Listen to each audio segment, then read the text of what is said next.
The Book of Genesis. Chapter 37. Jacob lived in the land of his father's travels, in the land of Canaan. This is the history of the generations of Jacob. Joseph, being 17 years old, was feeding the flock with his brothers. He was a boy with the sons of Bilhah and Zilpah, his father's wives. Joseph brought an evil report of them to their father. Now Israel loved Joseph more than all his children, because he was the son of his old age, and he made him a coat of many colors. His brothers saw that their father loved him more than all his brothers, and they hated him, and couldn't speak peaceably to him. Joseph dreamed a dream, and he told it to his brothers, and they hated him all the more.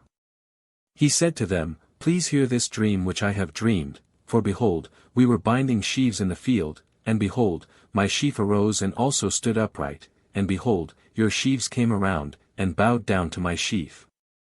His brothers said to him, "Will you indeed reign over us? Or will you indeed have dominion over us?" They hated him all the more for his dreams and for his words.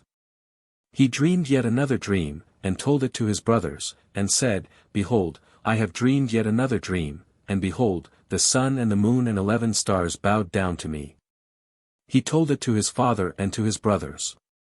His father rebuked him, and said to him, "What is this dream that you have dreamed? Will I and your mother and your brothers indeed come to bow ourselves down to you to the earth?"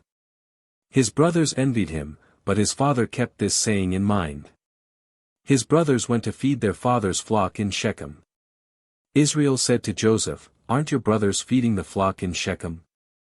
Come, and I will send you to them." He said to him, "Here I am." He said to him, "Go now, see whether it is well with your brothers, and well with the flock, and bring me word again." So he sent him out of the valley of Hebron, and he came to Shechem. A certain man found him, and behold, he was wandering in the field. The man asked him, "What are you looking for?" He said, "I am looking for my brothers. Tell me, please, where they are feeding the flock." The man said, "They have left here, for I heard them say, 'Let us go to Dothan.'" Joseph went after his brothers, and found them in Dothan. They saw him afar off, and before he came near to them, they conspired against him to kill him. They said to one another, "Behold, this dreamer comes. Come now therefore, and let's kill him, and cast him into one of the pits, and we will say, 'An evil animal has devoured him.' We will see what will become of his dreams." Reuben heard it, and delivered him out of their hand, and said, "Let's not take his life." Reuben said to them, "Shed no blood. Throw him into this pit that is in the wilderness, but lay no hand on him, that he might deliver him out of their hand, to restore him to his father."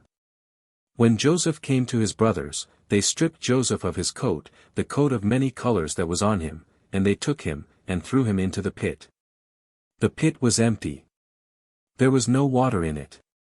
They sat down to eat bread, and they lifted up their eyes and looked, and saw a caravan of Ishmaelites was coming from Gilead, with their camels bearing spices and balm and myrrh, going to carry it down to Egypt. Judah said to his brothers, "What profit is it if we kill our brother and conceal his blood? Come, and let's sell him to the Ishmaelites, and not let our hand be on him, for he is our brother, our flesh." His brothers listened to him.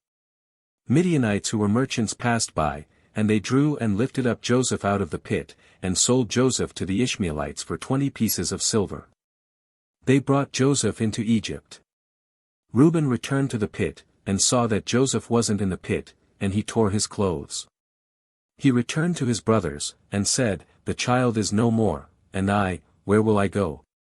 They took Joseph's coat, and killed a male goat, and dipped the coat in the blood. They took the coat of many colors, and they brought it to their father, and said, "We have found this. Examine it, now, whether it is your son's coat or not."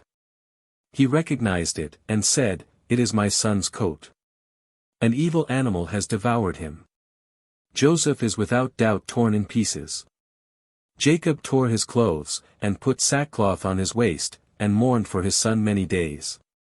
All his sons and all his daughters rose up to comfort him, but he refused to be comforted.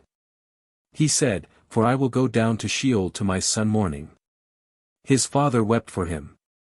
The Midianites sold him into Egypt to Potiphar, an officer of Pharaoh's, the captain of the guard.